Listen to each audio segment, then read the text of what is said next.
If someone called you a robot, would you be offended? Probably, right? After all, robots can't actually think for themselves. They just mimic humans by cranking out pre-programmed responses. But what if I told you that more than likely, you and most of the people you know are a certain type of robot? No, not that kind of robot. I'm talking about an ideological robot. Let's back up. In 2011, a Nobel economist claimed that liberals like him do a better job of understanding their opponent's political views than conservatives do. He said, a liberal can talk coherently about what the conservative view is because people like me actually do listen. A liberal economist can imitate a conservative economist, can pretend. The reverse is not true.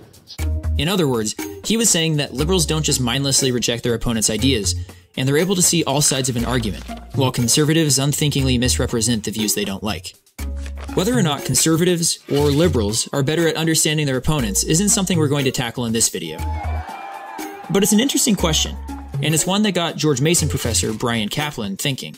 How could someone show that they truly understand their ideological opponents, and that they're not just repeating pre-programmed arguments? Is there a way someone could prove they aren't just some kind of ideological robot? Enter the ideological Turing test. In 1950, famed computer scientist Alan Turing created a test that assessed whether a computer had achieved human-like intelligence.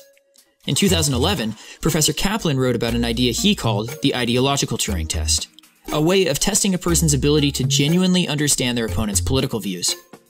In this test, you talk with someone with opposing views and try to get them to believe that you share their viewpoint. If you're able to fool them, bingo. You've passed the test. The difference here is instead of testing a machine's ability to imitate a human, Professor Caplan's version tests a human's ability to imitate their opponent's ideas. But so what?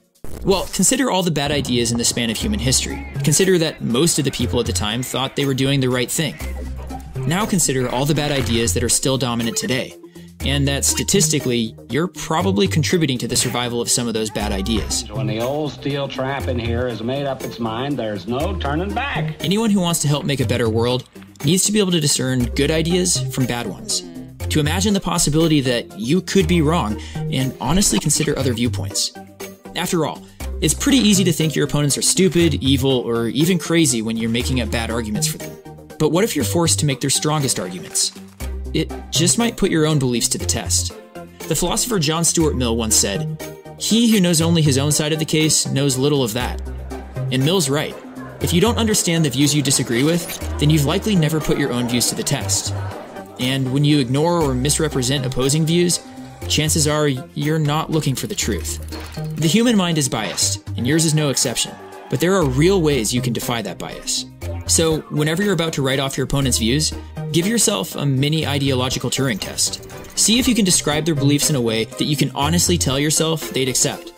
Chances are, their arguments will look a little more reasonable, even if you still don't agree with them. But more importantly, it'll prevent you from making bad, one-sided arguments, and hopefully, bring you closer to the truth.